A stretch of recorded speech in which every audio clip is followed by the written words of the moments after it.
s'agit de l'un des marchés les plus vieux du Royaume-Uni. Ici, les échanges commerciaux remontent à 800 ans. Mais aujourd'hui, les commerçants sont confrontés à une crise moderne. Le Brexit, pour le moins dire.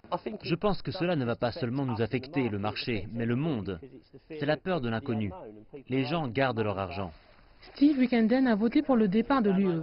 C'est ce qu'il espère voir arriver. Ils doivent faire ce qu'ils ont à faire, c'est un bon accord, et régler la question de la frontière avec l'Irlande. Ils doivent juste s'y mettre. Cette position est partagée par de nombreux commerçants ici. Plus des 2 tiers de l'électorat de Romford a voté pour la sortie du Royaume-Uni de l'Union européenne en 2016. Et beaucoup n'ont pas changé d'avis depuis lors, malgré un long processus politique. Je pense que nous avons le soutien de Theresa May. En fin de compte, je ne vois personne d'autre intervenir et proposer un plan.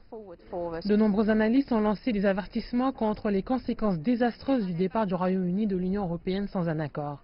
Mais Karen est persuadée que son business ne sera pas affecté. Je ne pense pas que cela va m'affecter en tant qu'individu.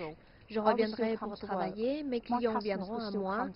Romford se trouve à quelques kilomètres de Londres, qui a voté pour rester dans l'Union européenne. Mais Romford abrite une communauté très différente.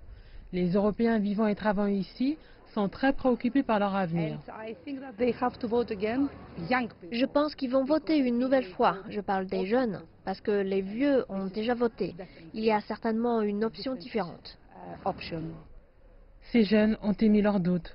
Je pense qu'il devrait y avoir un deuxième référendum. Je le pense vraiment. Et je pense que les gens comprendraient mieux ce que l'on risque de perdre en tant que pays si nous quittons l'UE. Le Parlement ne s'est pas décidé sur comment les Britanniques vont quitter l'Union européenne. Le gouvernement peut encore choisir de retarder le départ. Mais peu importe ce qui arrivera, le résultat fera nécessairement des mécontents, même dans les communautés pro-Brexit comme à Romford.